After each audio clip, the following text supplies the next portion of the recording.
Today on The State of Us, what do Americans actually think about critical race theory? And what is it?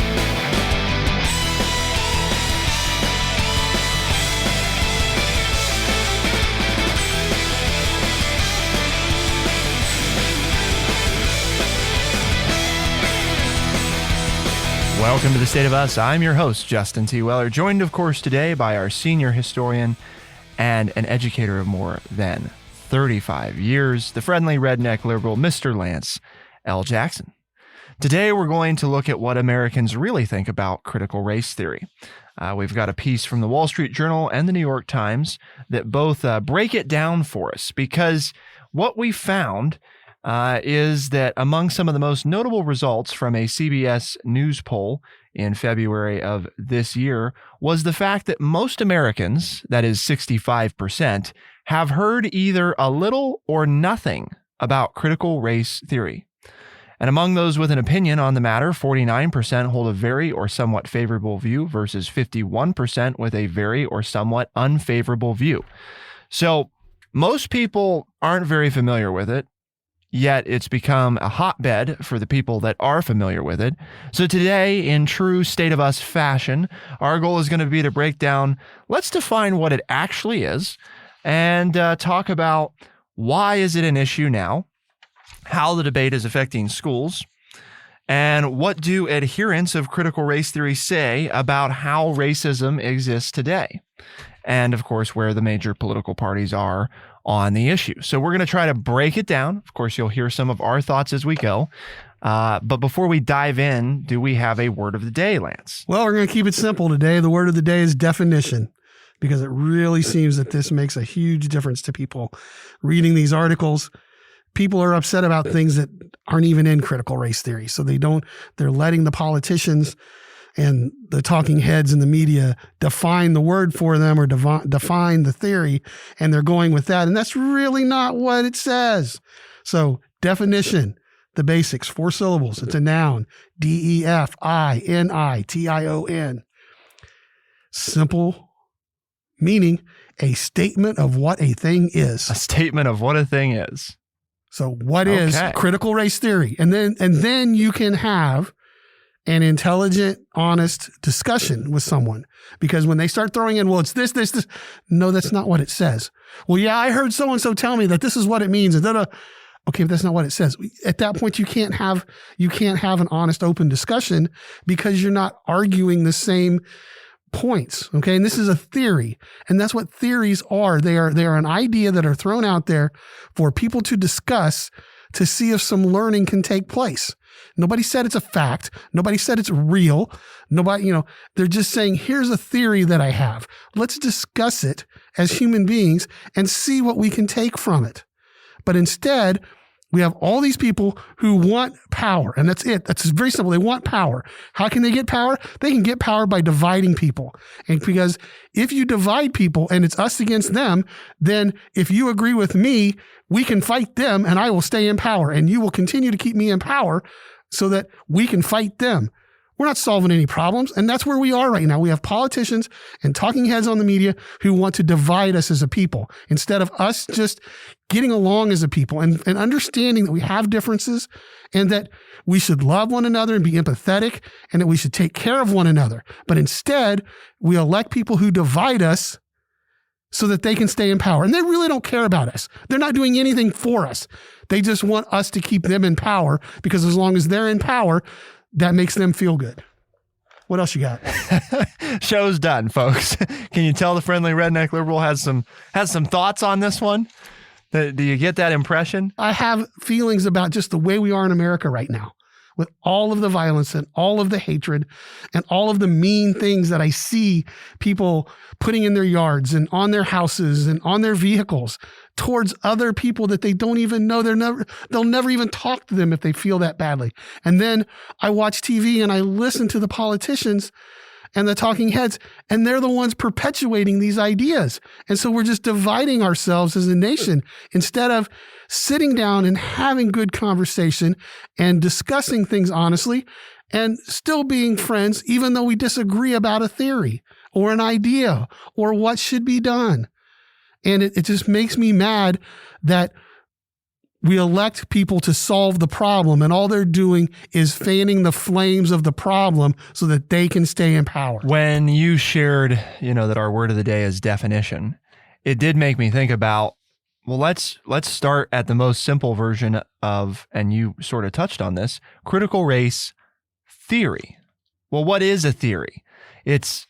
There's a couple definitions, but one of the definitions is an idea used to account for a situation or justify a course of action. The main definition is a supposition or a system of ideas intended to explain something, especially one based on general principles independent of the thing to be explained. Nowhere in there does it say it's a fact. Right. It's a set of ideas. Any theory is a set of ideas. So I think that's an important place to start because on both sides, you have people sort of distorting the concept of what a theory is, right? It's a contention of ideas, and in this case, a contention of ideas for discussion. So if one side says, they're trying to teach the fact that America is racist, or the other side says, the same thing, that's not true, because that's not really, again, and also when you look at the history of what it is, it was developed in academia in the 1970s, and that's, again, part of what we're going to talk about is what exactly is it, or what exactly was it anyway? Critical race theory, according to the Wall Street Journal's news article on this, is an academic concept first developed by legal scholars in the early 1970s. It argues the legacy of white supremacy. Notice the terminology there. It argues, right? In other words, it's not stating that this is a fact. It's contending that the legacy of white supremacy remains embedded in modern day society through laws and institutions that were fundamental in shaping American society. Generally speaking, it rejects the idea that laws are inherently neutral, even if they are sometimes applied unevenly. Its backers say that American society, framed by the Constitution, gives a leg up to white people, but that it could be made more equitable if more white people acknowledged societal advantages of having been born white. Now, that's what the Wall Street Journal says. We turn to the New York Times news piece. What is it? Critical race theorists reject the philosophy of color blindness. They acknowledge the stark racial disparities that have persisted in the United States despite decades of civil rights reforms. And they raise structural questions about how racist hierarchies are enforced even among people with good intentions. Proponents tend to understand race as a creation of society, not a biological reality. And many say it is important to elevate the voices and stories of people who experience racism. Notice nowhere in the definition does it say people who talk about or believe in critical race theory think white people are racist. That's not the definition. And that's what people say. Well, you're teaching that white people are racist. It doesn't say that. It's talking about the law. Okay. It's talking about how the law was made, and that the law, and that's what it's saying the theory is. Okay. They're not saying it's a fact, but these people are running around out there saying, well, you're calling all white people racist and you're making my child feel bad because you're telling them that That's not what critical race theory is. That's not what critical race theory is. So if you don't like it, argue it on its merit, not what you think it is or what you've heard somebody else tell you what it is. Eric Ward, who works for the Southern Poverty Law Center, says, quote, critical race theory argues that individuals aren't bad because they're white. What it argues is that there are systems that have evolved over time that create disparity based off race. Still, opponents argue the public discourse casts those who disagree as racist. Quote, it comes out in phrases like silence is violence. It goes on to talk about also how, different proponents contend that race is the only thing that's important, don't contend that race is the only thing that's important. We just think that race, as with class, as with gender, and as with sexual orientation, has to be a core concern. And I think that's part of it. It's so unfortunate because it seems like, Lance, on so many of these big issues, right, it comes down to messaging. and how the respective parties choose to frame what they're arguing or choose to respond. On the right, I think you have this issue, right, of distorting it and saying that, well, the purpose of this is to show white people that they're bad, right? No, the purpose of this is to examine whether or not systems that we have are not as fair as we would like to believe that they are. That's what the theory is supposed to contend. But then if we shift over to what the left is saying, right, some of those retorts about, well, if you're shutting this down, it means you're racist, right? Well, no, a lot of times people are shutting it down because they don't understand, right? And that doesn't mean it's good. That doesn't mean it's right. Or maybe people simply, if they understand the theory, don't agree with the theory. Correct. And that's why when it's in academia and it's in discussion, that should be allowed for without casting aspersions towards any group of people or any individual who holds their feelings. They should have the right to give their opinion on a theory, because that's what it is. It's a theory because we need to discuss it to see if it has any validity or not. A concept.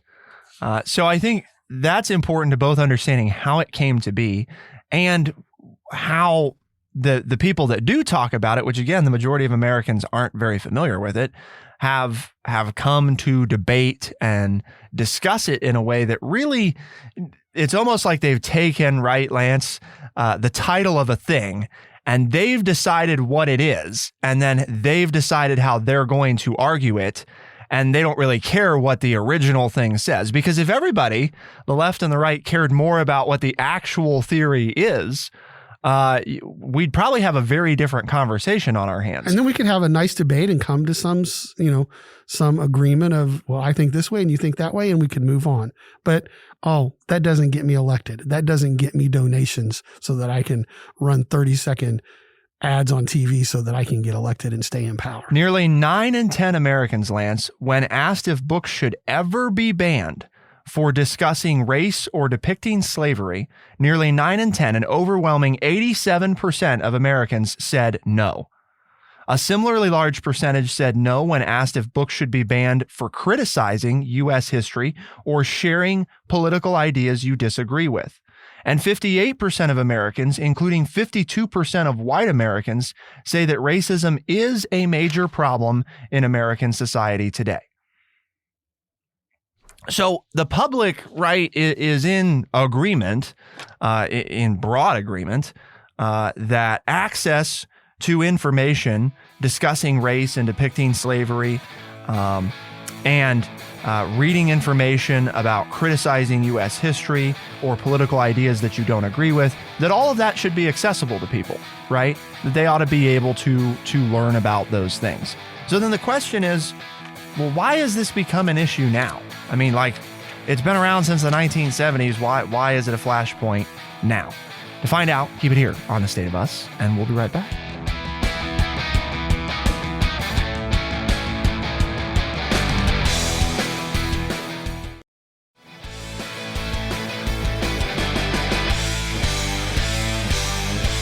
Critical race theory. So why is it coming up now? Well, obviously in the past year, particularly since the murder of George Floyd in Minneapolis, discussions about race have ignited fierce political debate, including around the extent to which racism is ingrained in modern America. That debate played out as Americans of all races, according to the Wall Street Journal, poured into the streets, often under the banner of Black Lives Matter, to protest the killing of Mr. Floyd and others. Many argued America has yet to come to terms with what they see as a racist history and society. That may or may not be true. I don't know. And again, that's their opinion, and we can discuss that. I mean, that's fine. But I think, at least by the numbers that you gave earlier, 52% of white Americans said that race is a major problem in the United States. Yeah, 58% of Americans, which includes 52% of white Americans. Right. So the majority of Americans, white, black, other colors, races, whatever. I hate to refer to anybody by a color. You're Americans, okay? We're all Americans. Agree that race is an issue in our country. I don't know how you could argue that it's not. I mean, if your eyes are open. But again, if you disagree with that, you and I can have a discussion about it. I'm not against talking to somebody about it. Again, we think this is the first time a theory has ever been proposed that's outside of what has always been done before. When I was studying to be an American history teacher and studying American history, I can't remember exactly, it was so many years ago, but there were 6 to 8 different ways and philosophies that American history has been taught over the last 200 plus years. You're like, wait a minute.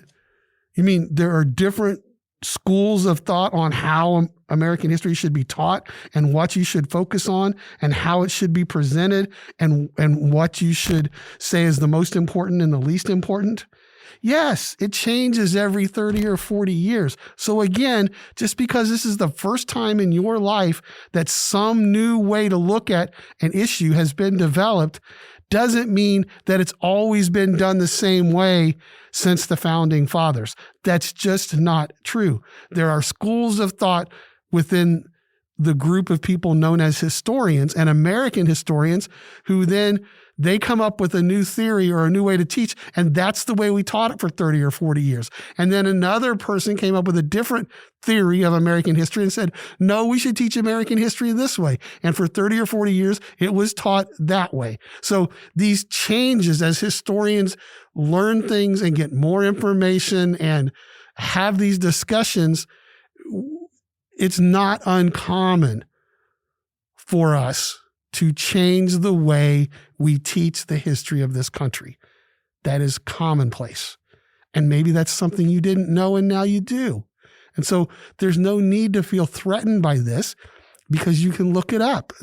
There have been different schools of thought among historians about how to teach history of the United States. Just an example that comes to mind, I mean, even in my life, which isn't obviously nearly as long as Lance's life, is just, for example, like the Mayflower, around Thanksgiving when I was little, it was common at school to talk about Christopher Columbus, and Thanksgiving and the great discovery of America and all this stuff, and it was portrayed very, very positively. And obviously, if you're very familiar today, that is not done nearly as much in schools, partly because the acknowledgement that Christopher Columbus murdered a lot of people and was not necessarily a great human being, realized that, we probably shouldn't idealize this person for small children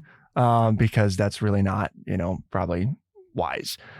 So it doesn't mean that we don't talk about Christopher Columbus or what happened, but totally different. I made, draw, and I didn't know, right? I was only, 7-10 years old, something like that, but we drew pictures of Christopher Columbus and his pilgrims and, and them having an amicable feast with the Indians. And that's all we knew about it. Which never occurred in history. Right. Christopher Columbus was not a pilgrim. Christopher Columbus didn't celebrate Thanksgiving. But right. You're right. And that's what we did. That's what you learned. That's what we were teaching, right? If you're studying history, aren't you? You study more than facts. Okay. You have to, because you're studying the lives of people. And this is what I always said to kids. History is not the study of facts. You're studying people that were put in certain positions in life and how they responded to it. And they go, oh, well, that sounds like it might be fun. And I said, yeah, it really is. I said, because sometimes they made really good decisions and sometimes they made really poor decisions, and we can learn from that. But it's not a history of a bunch of old dead people who did all this stuff that you have to memorize what they did. What we're doing is we're going to go back and say, okay, they were faced with this problem, this dilemma, this situation, and here's how they responded. What do you think of that? Well, and you get a discussion going, and kids all of a sudden are like, oh, I like history. This is kind of, and I said, right, because aren't we faced with some of those same kinds of problems? And they go, well, yeah. And I said, and so then we have to figure out how we're going to deal with them. So if we study how other people have dealt with them throughout history, maybe we can find a better way or find a way that worked for them that might work for us. And they're like, I've never had a history class like this before. And I said, well, I hope now that you like it a little bit better. And so, it's not just the history of the facts, but if it were the history of the facts, your second grade teacher God lover, I'm sure. Well, it might have been a he. We had 3 or 4 young male elementary. Typically, your elementary teachers are female. Sorry about that. Don't mean to people come blasting me. Well, because I wanted to be an elementary teacher. Okay, just for the record, I wanted to be an elementary teacher because I wanted to help little kids. And when I looked around at the education system, my education system, I had good elementary teachers. I had crappy high school teachers. And I said, well, if I want to make a difference, I need to go to where I can make a difference. And so I decided to major in secondary education. But where I wanted to go was into elementary school. But if you're teaching elementary school kids that Christopher Columbus sat down with the Indians and had Thanksgiving, you're teaching them incorrect information. And then they grow up with it and they think that's the way it is. And then they become adults and they form opinions on critical race theory based on ideas that didn't really happen.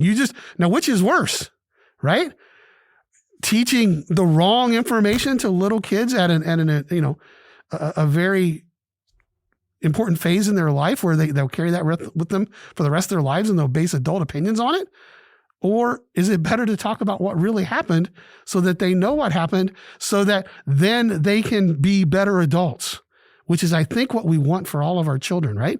We want to leave them a better world. We want them to be better than us, treat people better than we do, make better decisions than we do.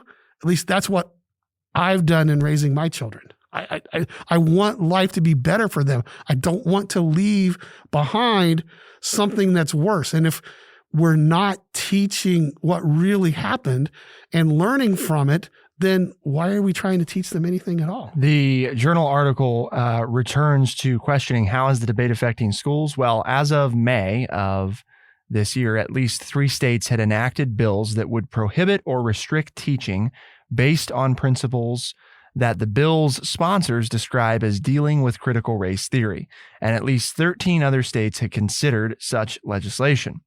Statutes that require teaching the history of marginalized communities, such as Native Americans and Black people, have been widespread for decades, according to a NCSL memo on the subject from May. Quote, by and large, these standards do not reflect ideas associated with critical race theory, rather commonplace state requirements for multicultural education, Black history, and ethnic studies, emphasize teaching about certain historical events or the contributions of certain groups alongside other social studies requirements, the memo said. I guess, Lance, what comes to mind for me, right, as we talk about this in schools is, I guess I kind of grew up mostly thinking, right, that there was one idea of America. The America we were and the idea of what we were the same things. And doing this show over the years, reading more about history, talking with you, hearing from our audience, talking with our guests, the thing that comes to mind for me, right, is that there's 2 separate things here. And I think we do a service to our children and the people of this country if we taught this. There's the history of what America has been, and there's the philosophy of what America would like to be. And too often, people view only one of those to be the only thing that we can consider, right? We're either going to take a stark look at everything that we've ever done and the horrors that our country has perpetrated, and therefore we are evil and bad, or we're only going to talk about the idealized version of what we want to be, and that's what America is and has always been. And I think both of those are the problem is both are right and wrong, right? And we don't allow for that. We don't allow for accepting that as a country, we have done terrible, awful things and murdered millions of people, right? Oh, we can't say that. Well, but we have. I mean, we've done that, so it happened, whether or not we're going to talk about it. Does that mean that what we want to be and what we could be is impossible? I don't think so. That's part of why I love our country, is because I think what we want to be is noble. What we seek to be is a wonderful thing. Are we there yet? No. But I don't know if we ever will be, because the whole point of, I think, what we are as a country is trying to be better.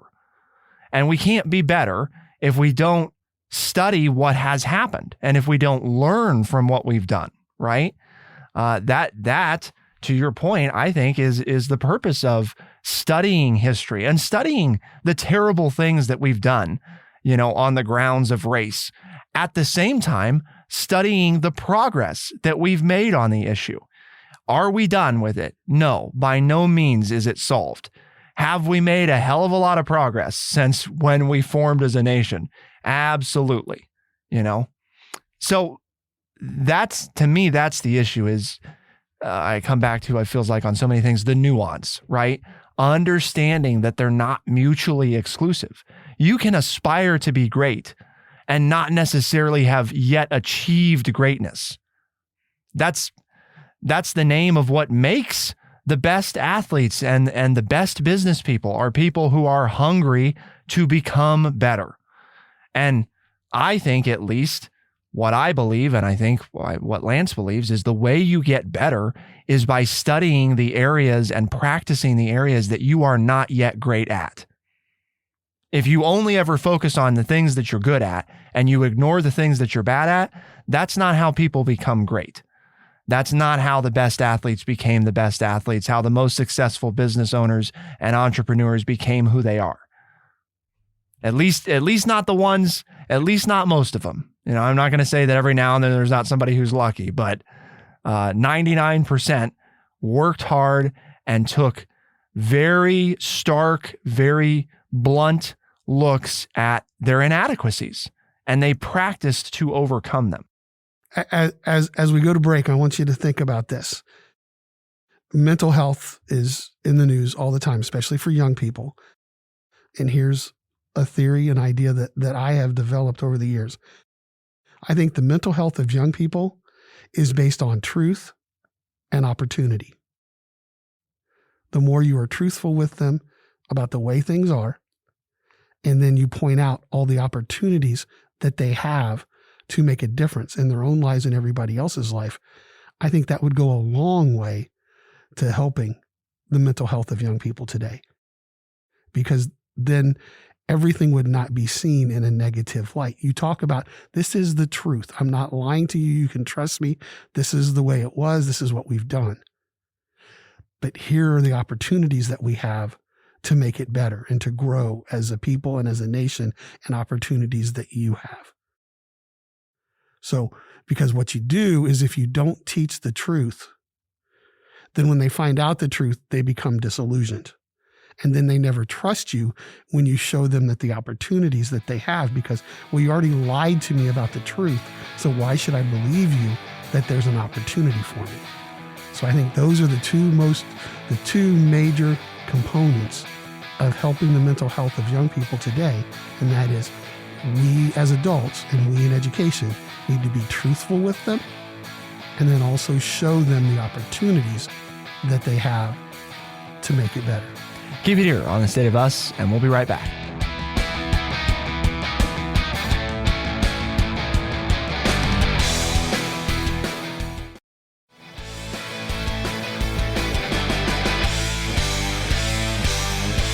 Feels like for years we have pushed the idea that American civics need to be taught more heavily, right, in our schools.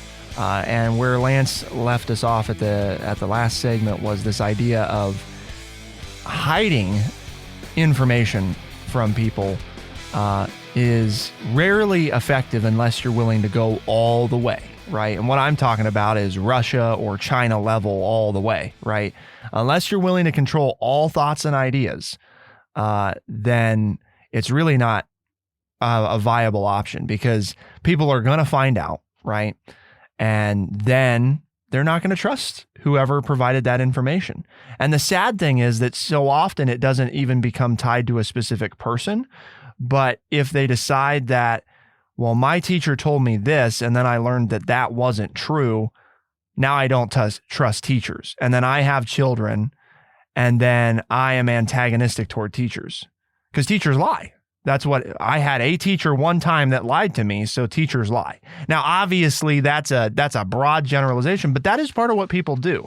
We've talked about that, I think, so many times, how people right? We all use our experiences to frame our understanding of the world. It's part of how our brains process information quickly. It's part of why racism is a problem at all in the first place, because generalizations are made, information is taken in, and we use that to make fast, snap decisions. That is how our biological brain is wired. We have to seek to overcome that and provide our brain with more context and more information. You know, if the only information that you've ever, if you've never met somebody who's black and the only thing you ever saw was one time a news report on TV about a black person killing somebody, that's not a good frame of reference, right? That's not a good way to come to judge an entire race of people based off of a single person's actions. If you've never studied Booker T. Washington or George Washington Carver or Martin Luther King or W.E.B. Du Bois, James Weldon Johnson, go on and on. If you've never studied those people, then you tend to base your decision making and your ideas off of that one violent thing that you saw. And at the youth center where Lance and I both spend time working, I see at Lance of students of all races, right? They're not receiving the history education of the United States. And so they frequently make bold claims about all kinds of things that is like, what?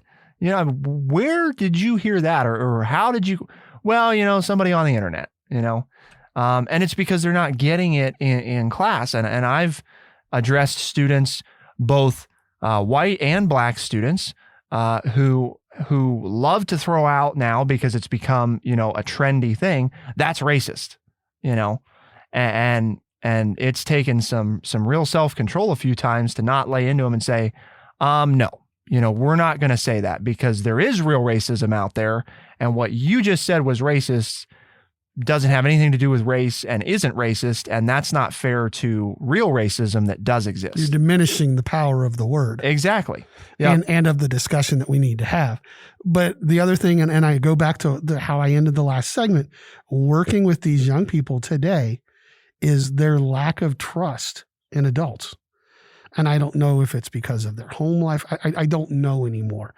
All I know is that there's a lack of trust. And I think that's why you have to be honest with them. And you have to then wait. And this is the hard part as an adult. You have to wait because it takes time to earn trust. But if you tell them something and then 2 or 3 weeks later, they realize what you told them came true, then they're like, well, maybe I'll listen the next time they say something. And then you tell them something, and all of a sudden you've developed that trust. Then after months of discussion and work, when you say something like, yep, I'm gonna follow that because you've been right 3, 4, 5, 6 times over the last 4 or 5 months. So yeah, now I trust what you say. Then you can take them to that point of, okay, now here's the problem. We all agree on what it is, or here's the situation. Now, I'm a person you trust. Here are 2 or 3 ways that you can advance this in a positive manner. Which way works best for you? And because you have their trust, now you've given them hope that they can make it better. And I think that improves their mental health and their outlook. And then hopefully, right, what we pray and hope for is that they take that skill with them into adulthood and they apply it in as many situations as it's necessary and as possible. And if they decide to have an effect on children, either rearing their own or helping with other people's children, they can take that message to the next group and we create a better society. Well, and there's hope in history too, right? I mean, I think the hope that things can improve and if taught properly. Things are better, right? If you study the history of the United States, things are better now than they were 200 years ago for all groups of people, okay? Because 200 years ago, you had to be a landowner to vote. I mean, just take that simple one, take race, gender, all those other things where we've made improvements, all right? But take that out of it. There's just right there, that's an improvement. Things are better. Are things perfect? Are things as good as we could make them? Well, my opinion is no. And again, we can have a discussion about that. I think we can continue to make it better. But to sit there and say, well, America's a horrible country and it's never been good and it's always bad and it'll always be bad, I don't agree with that either. I think we have made changes. We have made it better. But we still have, in my opinion, have work to do. And I guess that's what I was getting at right at the end of the second segment is both can be true. You can, and I think that's our study of people too, that we fall short on nowadays as well when studying historical figures is, well, that's a bad person or that's a good person. There are some people in history where I think, they are 99% one of those things. But most of the time, many people in history aren't, 99% one of those things or the other. They are 60-40 or 70-30 or, Truth, right? Most of us today, we do good things and sometimes we do bad things. So none of us are totally good or totally bad. And to my point, when you study history, what are you doing? You're studying human beings. As far as I know, there's only been one claim really of perfection on earth. Okay. And I wasn't around and, you have to have faith to believe that, but everybody else has fallen short of that. At least that's the way we teach it. So none of us are perfect. We all have some good qualities and we all have some bad qualities. It's what you do with those qualities and how you try to work to make your bad qualities better that I think your life should be judged by. Yep. What a concept. Teach the whole picture or try to and encourage discussion about it and say that, the reality is there are different ways to interpret our history and where we've been. And if we encourage and provide spaces for people to do that freely and openly and in a respectful manner, we might actually move toward that more perfect union that supposedly our country is striving for. But you can't do that by putting on blinders in any regard, throwing out the good or throwing out the bad. That they are both part of how we've arrived at where we are. And that is the story by definition, I believe. So, Lance, what is the definition of what we're trying to do here? What are we trying to achieve? Well, we have a mission here at True Chat, and our mission is to educate people by providing honest, open, and respectful conversations. And we've asked you many times today, please share with us. But here's how you do it. Email us at podcast@thestateofus.org. podcast@thestateofus.org. And let's have this conversation. So it's not just totally one way. We love to hear from the listeners.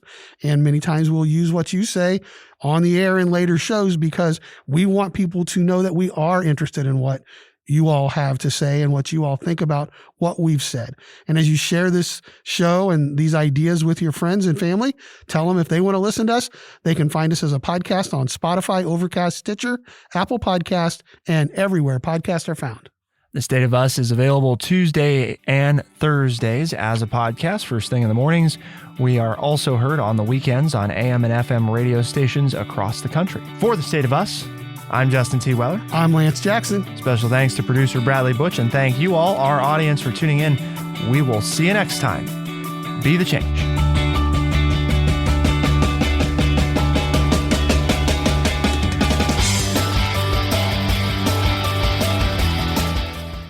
Be sure to check out our website, thestateofus.org, for books, articles, and all the ways to tune in. thestateofus.org.